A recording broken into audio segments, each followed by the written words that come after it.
Let's have a moment of silence for all of the disruptor brands that died on the vine. The Chevy Nova, Crystal Pepsi, more recently, Google Glass. Remember when Google Glass was going to be the next big thing and then it just really wasn't? Probably because it looked like this. If only we had market clairvoyance, so we could see which disruptive new products and services would really change the world and which would end up being mocked on shows like this one for years to come. Well, we're not psychic, but we do have access to industry experts. This week, we're talking about what it takes to grow brands in new and unusual categories and how to recognize the difference between passing fads, growing trends, and true market shifts. Special guest Tracey Wallace joins us from Eternova, where she leads marketing for this very unusual company, which takes the cremation ashes of loved ones and pets and turns them into lab-grown diamonds. Stick with me to hear more.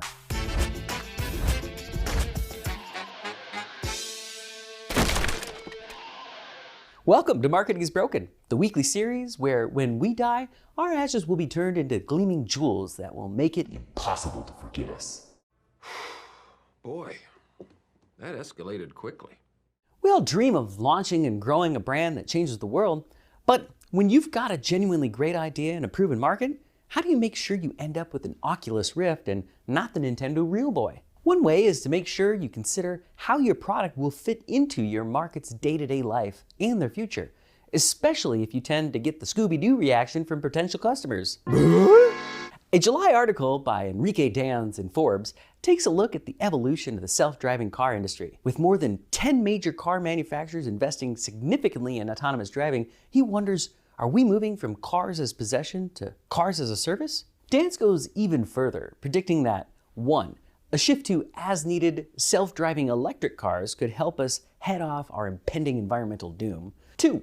Car dealers who benefit the most from selling cars will be the last and bitterest battle in the war to go autonomous. And number 3, winning the war will happen through legislation, because only when disruption is forced upon a market will that market actually change in response. If you're passing the laws, then maybe there is such a thing as market clairvoyance. Now, I hope you're buckled in, because we're shifting gears from the automotive industry to the death industry. Wait, what? That's right, there are plenty of disruptors in the grief and death space, not even counting your childhood dog, who you still miss. We recently heard of a fascinating startup called Eternova, which turns the cremation ashes of loved ones and pets into lab-created diamonds. The process can take up to a year, and even once you wrap your head around wearing dear departed Mima on your finger, you'll probably have a lot of questions. Luckily, we've got e-commerce expert Tracey Wallace here to tell us what it's like to lead messaging, marketing, and educational efforts at Eternova. What's the strangest reaction that you've had to Eternova? I mean, the strangest reaction I think is really not all that uncommon. A lot of people just think taking ashes or hair and turning it into a diamond is weird as all heck, and that's not an unfair reaction by any means. I'd actually say we have about a 50-50% split in terms of people who have never heard about it. When we tell them about it, 50% of people are like, oh my gosh, absolutely, I love it. Like, God, I can't believe that I didn't know about that. That makes so much sense. And then you have the other 50% who are like, that is weird. That's just definitely weird. And they're not wrong. And then I'd say kind of, I guess, within that space of those 50% of people, about maybe 75 of that 50% end up kind of coming around between, a few days and about 2 weeks, because what a lot of folks realize or begin thinking about is honestly taking someone's ashes and turning them into a diamond and something that you can wear every day and something that, reminds you positively of that person, really isn't any less weird than putting them in an urn in a corner or a shelf of your house.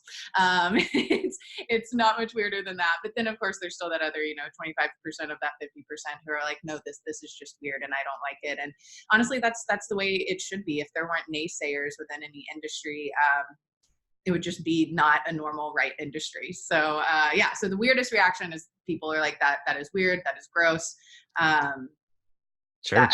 But I mean, I think in our industry and world that isn't an uncommon reaction by any means. Yeah, so that's so interesting that you talk about it. So it's not so strange. It's just that the category itself might be unfamiliar, uncomfortable for some people. And so that leads me to ask, like, how much of your branding is focused on growing the brand and growing the product versus just creating awareness or familiarity for the category and getting people comfortable with the category? Yeah, so I mean, it's a good question. I'd say it's a good mix. So we are super aware that people don't know that you can do this, right? People do not know that you can take ashes or hair, so you don't even have to have ashes, and turn that to a diamond. But we're also super aware that turning somebody into a diamond isn't the right thing for everybody, right? It's probably something you do for the closest relationship that you've ever had, the one that really left a significant mark. It isn't for every single loss, right? But the death industry in particular has not been innovated within for about 100 years. For a very long time, the only two options you had were an urn or a grave.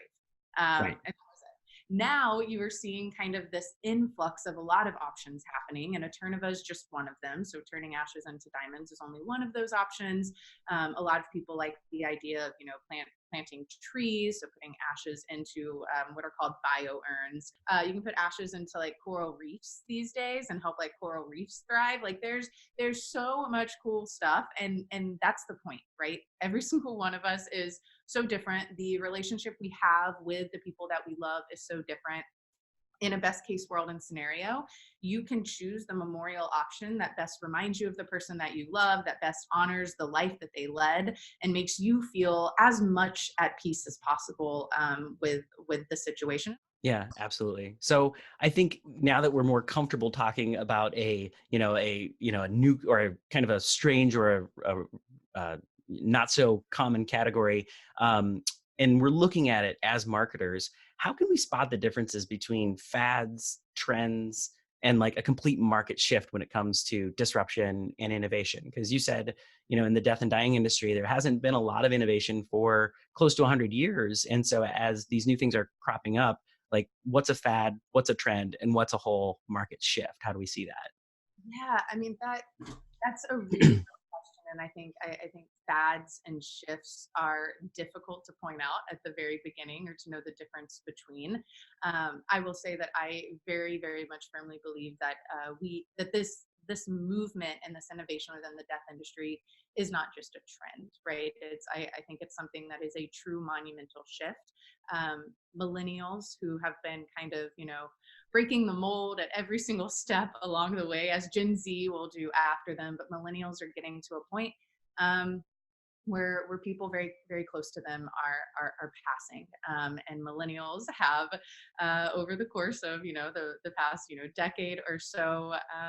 Built in personalization into just about every single retail experience possible. And in the death industry, like I said, just hasn't existed. This is the first time in a century that the death industry has really seen any kind of innovation. And I think you're going to see a lot of things change over the next decade or so. I mean, even cremation rates in the U.S. Are now above 50%. So I mean, the way people are thinking about death, the way people are thinking about end of life. Yep.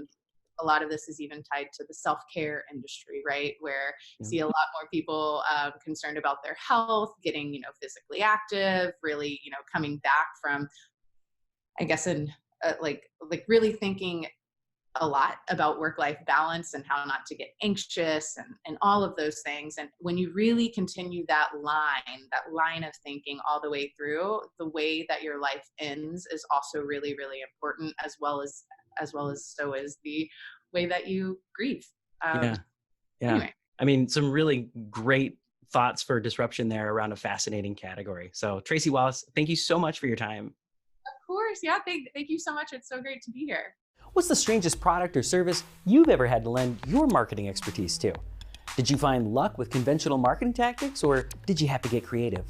Share your thoughts in the comments, and you might just win yourself some new Brandish Insights gear. We'll see you next time. Hey, it's Josh from Brandish Insights. Thank you for watching Marketing is Broken. If you like this week's episode, please click below to subscribe or check out other episodes. And if your company could use more insights around your branding efforts, check out brandishinsights.com.